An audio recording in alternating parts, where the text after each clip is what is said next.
gente, como é que vocês estão? Eu sou a Manuela e o vídeo de hoje eu vim trazer as minhas primeiras impressões de Percy Jackson e os Olimpianos.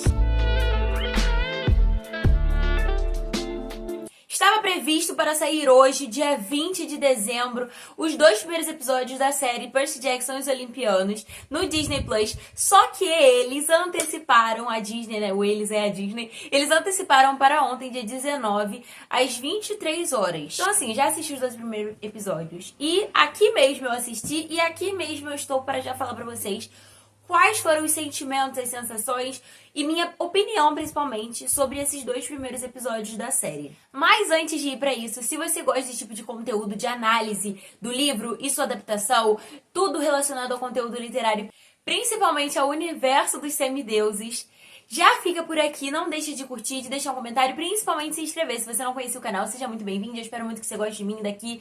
Já fique por aqui. Trarei semanalmente minha análise e opinião sobre os episódios, então se você gostar desse vídeo, já fica por aqui, já ativa as notificações. Se você quiser comprar qualquer coisa, seja os livros de Percy Jackson ou realmente qualquer coisa na Amazon, por favor, compre usando meu link. E sem mais delongas, vamos lá. Eu já queria começar dizendo que eu tô realmente muito feliz. Eu terminei os dois primeiros episódios com uma sensação de felicidade muito grande. Chorei em vários momentos da série, mas acima de qualquer coisa, assim, muito feliz por finalmente ter uma adaptação tão fiel a esse universo que a gente ama tanto. Esse ano eu fiz minha segunda releitura de Percy Jackson e os Olimpianos e fiz a minha quarta leitura de Percy Jackson, o Ladrão de Raios. Então, pela quarta vez na minha vida e pela segunda vez nesse ano de 2023, eu fiz a leitura de Percy Jackson pra ficar pelo tanto que eu estou animada e ansiosa pra série.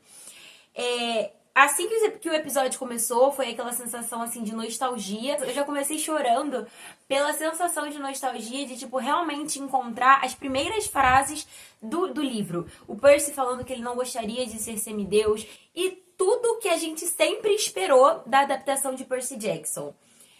Eu achei que ficou muito fiel, tem várias mudanças que eu vou falar no decorrer desse vídeo, mas em nenhum momento eu fiquei com aquela sensação de, tipo assim, de estarem estragando a história. Eles realmente estão entregando uma adaptação boa o suficiente depois de tantos anos aguardando a adaptação desse universo tão bonito.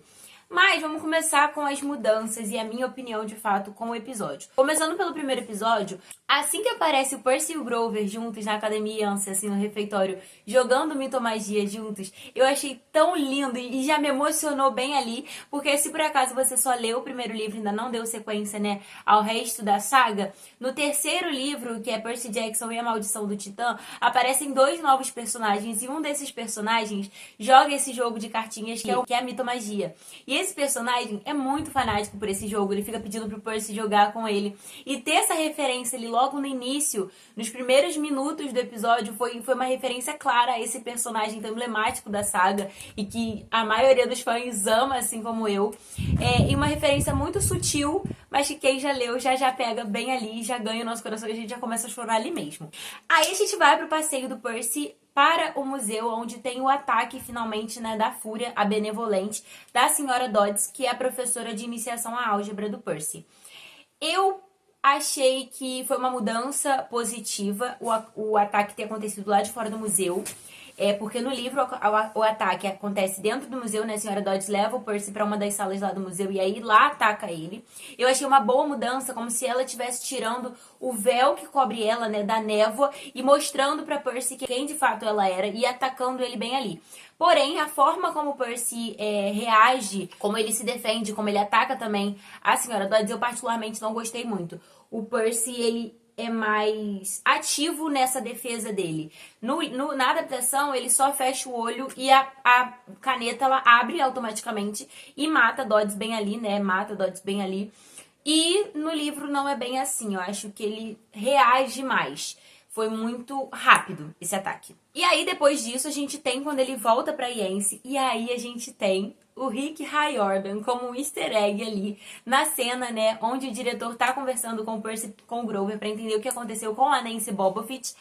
E aí ele aparece ali bem no cantinho da cena, todo fofinho, bem ali sutil, tipo, ninguém vai reparar em mim. Por um segundo eu não reparei, mas aí eu fui rever a cena e aí eu reparei nele ali bem sentadinho, bem bonitinho. E eu acho isso um detalhe que tem se colocado cada vez mais nas adaptações, né? Os autores dos livros, eles aparecendo. Foi o que aconteceu com a Jane Han em O Verão que Mudou Minha Vida, e eu acho muito fofo quando isso acontece. E aí quando ele vai ser expulso, eu acho que o Grover, ele tem uma participação também mais ativa nessa decisão do diretor de expulsar o Percy. Eu, ao mesmo tempo que me senti tão traída quanto o Percy, depois assistindo eu fui entendendo a decisão disso. Eu acho que no livro, quando acontece o ataque da Fúria ao Percy, e ele também, né, a situação lá com a Nancy Bobofit, e o diretor escolhe expulsar ele, no caso ele não expulsa, ele só não vai convidar o Percy a se rematricular no ano seguinte. Então ele pode terminar o ano letivo, mas quando terminar o ano letivo ele não estará convidado a retornar à Academia Yance. E aí tem esse tempo que ele fica do ataque da Fúria até o final do ano letivo, que passa no livro como um parágrafo. Aqui na série eles adaptaram isso para ser na mesma situação. Teve a situação com a Nancy, teve o ataque da Fúria, que ninguém mais viu além do Percy, e logo de cara a expulsão dele. Então teve essa mudança que eu acho que agrega na série para ela ter mais uma linearidade para quem não leu o livro. E essa mudança do Grover ter agido contra o Percy, mesmo que a gente não entenda no início, ele faz isso para proteger. Então mostra um pouquinho ali que independente do que o Grover tenha que fazer para a relação da amizade deles dois, ele, acima de qualquer coisa, vai proteger o Percy. Acima de qualquer coisa, ele vai desempenhar, de fato, o papel dele de protetor.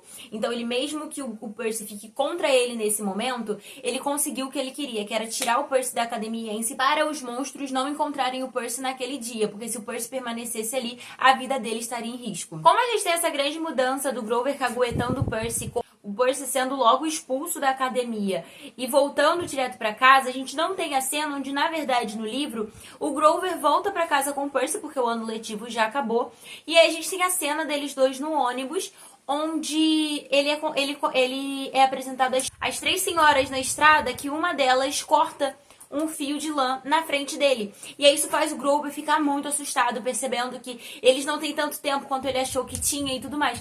Então toda essa parte, ela é cortada, inclusive a parte onde o Percy ele escuta o Grover e o Sr. Brunner falando sobre ele, e ele fica com um pezinho atrás, tanto com o Grover quanto com o Sr. Brunner, e ele termina o ano letivo assim, se sentindo muito sozinho, muito isolado. Nada disso tem. Só que eu acho que talvez essa cena das três senhoras cortando fio pode acontecer quando eles já estejam saindo na missão. Eu acho que tem que aparecer isso para entender o tamanho da gravidade da missão e do perigo que o Percy tá correndo. Eu gostei muito da mudança da relação da Sally com o Gabe. A Sally, ela não abaixa a cabeça pro Gabe como é no livro. No livro, a Sally, ela aceita tudo que o Gabe faz, que ele impõe a ela, muito facilmente. Já na adaptação eles mudaram isso, que mesmo que a Sally esteja num casamento que ela não gostaria de estar, ela se impõe, ela não abaixa a cabeça pra ele. Então aquela breve discussão deles dois ali, eu acho que foi um curto momento de mostrar de fato quem a Sally é. Aí a gente vai pro acampamento, né? Eu amei a cena do Minotauro. O Minotauro em si, eu achei a caracterização perfeita, muito, muito, muito incrível. A cuequinha do Minotauro, muito, muito incrível. Todo momento de tensão ali da luta do Percy com o Minotauro. Eu achei incrível o papel que a Sally desempenha em quebrar um pouquinho o chifre do Minotauro na hora que ela tá ali no volante. Ela dá uma quebradinha no chifre e depois o Percy, ele como se terminasse de quebrar o chifre de fato. E aí ele consegue de fato matar o Minotauro. E eu achei que, tipo assim, a Sally corta um pedaço, ele corta o outro do chifre, como se eles dois estivessem trabalhando juntos pra derrotar esse primeiro monstro do Percy. Chega no acampamento e aí ele começa a conhecer toda a ambientação da série, tá? A coisa mais linda do mundo. Eu amei a ambientação do acampamento, tá tudo tão bonito, o riacho, o córrego, a parede, não apareceu a parede de escalada, eu queria ver a parede de escalada, mas a parte ali dos caiaques, o riacho ali correndo, a parte de arco e flecha, a parte do chalés tá um pouquinho diferente, né, de como é descrito no livro, porque ali como se os chalés se intercalassem com as árvores, e no livro eu pelo menos imaginava mais um campo aberto com as construções dos chalés. E aí entra várias outras pequenas mudanças. Uma primeira mudança é a relação de maior proximidade e mais tempo de tela do Luke com o Percy. No livro, quem tá com o Percy quando a Clarice aparece, inclusive Dior, maravilhosa, quando a Clarice ataca primeiro o Percy, quem tá com ele é a Annabeth. E na adaptação, quem estava com ele foi o Luke. Inclusive, o Luke conta pro Percy como que ele chegou no acampamento, que ele veio ao acampamento junto com a Thalia e com a Annabeth. É o Luke que conta pro Percy sobre o pacto dos três grandes, o pacto que Hades, Zeus e Poseidon fizeram de não ter filhos, porque os seus filhos eram os mais poderosos entre os semideuses. Então é o Luke que conta tudo isso pro Percy. É o Luke que ajuda o Percy a tentar ver se ele tem alguma habilidade diferencial, como ele tentando ali ter a cena do arco e flecha, ele lá nas forjas de Hefesto, do acampamento, né? Então, toda essa relação ali que foi colocada do Luke fazendo isso com o Percy, porque quem mostra o acampamento pro Percy no livro é a Annabeth, quem conta sobre o pacto da chegada da Annabeth, da Thalia e do Luke no acampamento é o Grover, inclusive sem citar os nomes deles três. E essa mudança de ter sido o Luke contar e passar mais tempo com o Percy no acampamento é muito significativa pro final do livro, o final dessa primeira temporada. Vai dar mais impacto, principalmente uma cena que é adicionada na adaptação e que não tem no livro, é o Percy queimando uma jujubinha de azul, que é a tradição dele com a mãe, né, sobre a comida azul. É ele queimando essa jujuba e conversando com a mãe, falando que ele finalmente tem amigos de verdade. Eu acho que toda essa construção do Percy e Luke é pra dar mais impacto e ser mais chocante, mais dolorido, principalmente, o final, né, e a conclusão que a gente tem desses dois personagens aí. Eu amei a captura da bandeira, tá? A coisa mais incrível. Eu voltava e revia as cenas de luta. Eu achei a atuação da Clarice maravilhosa. Quando o Percy quebra a lança dela, o grito de dor que ela dá com a arma principal dela sendo quebrada. Eu amei. A cena do banheiro do Percy é um pouquinho diferente, né, do livro, porque a Annabeth tá com o Percy o tempo todo e na adaptação a Annabeth só chega, tipo, depois, como se ela estivesse vendo depois, e não estivesse de fato junto com o Percy, como ela estivesse perseguindo ele, que é essa impressão que o Percy tem, inclusive. Mas assim, eu amei a cena da captura da bandeira. E eu, particularmente, senti muita falta, né, da cena quando o Percy é reclamado por Poseidon, né, que a Annabeth joga ele no riacho, e aí Poseidon vai reclamar ele, e aí que todo mundo percebe que ele é um semideus, filho dos três grandes, e aí tem aquela cena que todos os campistas, eu até abri aqui na cena certinha, que todos os campistas começam a se ajoelhar, e aí o Quirón vai e fala, saudemos a Percy, filho de Poseidon, senhor dos terremotos, portador das tempestades, etc e tal. E aí tem essa cena onde todos os semideuses ajoelham perante ele, né? E eu senti falta dessa cena, porque eu acho que essa cena demonstraria mais visualmente a diferença do Percy em meio às pessoas que ele achou que fossem seus iguais. Onde o Luke fala pra ele, pela primeira vez você vai ser igual a todo mundo, você vai ser comum. A neurodivergência dele, principalmente, quando ele acha que ele vai ser comum, ele se torna ali um diferencial de novo, sendo um dos filhos do Três Grandes, um dos filhos proibidos, né? Um filho que não deveria ter nascido por conta do pacto que os Três Grandes fizeram. E aí, depois que ele é reclamado, o Quirón e o Dionísio já contam pro Percy que ele vai ter que sair numa missão. E aí, nessa cena, me causou um leve incômodo. O Dionísio já fala que forças malignas mais antigas que os deuses estão agindo. Como se eles já soubessem quem é o vilão principal dessa saga, sendo que eles não sabem. É algo que o Percy, a Annabeth e o Grover descobrem no decorrer da missão deles, que inclusive eles vão falar isso com Zeus e Poseidon, e Zeus descarta essa possibilidade. Então eles só descobrem de fato quem são essas forças malignas agindo no final do livro. O Dionísio trazer essa frase aqui no segundo episódio é como se quebrasse um pouco desse suspense que é criado no decorrer de toda a temporada. Eu queria muito ter visto mais da Annabeth. Quando ela apareceu, eu já chorei. Porque, assim, eu acho que é muito, muito, muito significativo termos uma personagem, uma protagonista negra. Eu amei a mudança. Sei que tem várias opiniões de pessoas sobre a escolha da atriz para interpretar a Annabeth, que é uma personagem descrita como branca, loira, etc. Eu amei. E, assim, entender a importância dessa personagem ser escalada para ser Annabeth assim, é diferente, sabe? Então, quando ela aparece ali paradinha no banheiro, eu já comecei a me chorar ali mesmo. Eu queria ter visto muito mais dela. Eu estou ansiosa para os próximos episódios para ver mais ainda dela. A Lia, ela é simplesmente fantástica e ela falar que ela realmente não interpretaria a Annabeth como Alexandra Daddario, ela vai mostrar pra quem ela veio. Eu estou muito ansiosa pra ver isso.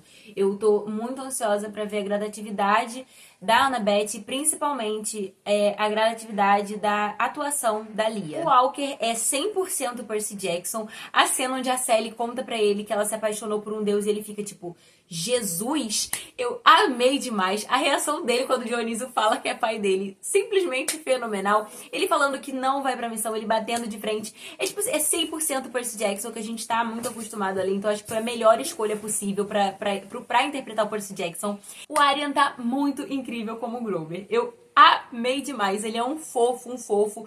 E eu gostei muito a participação mais ativa do personagem Grover na adaptação.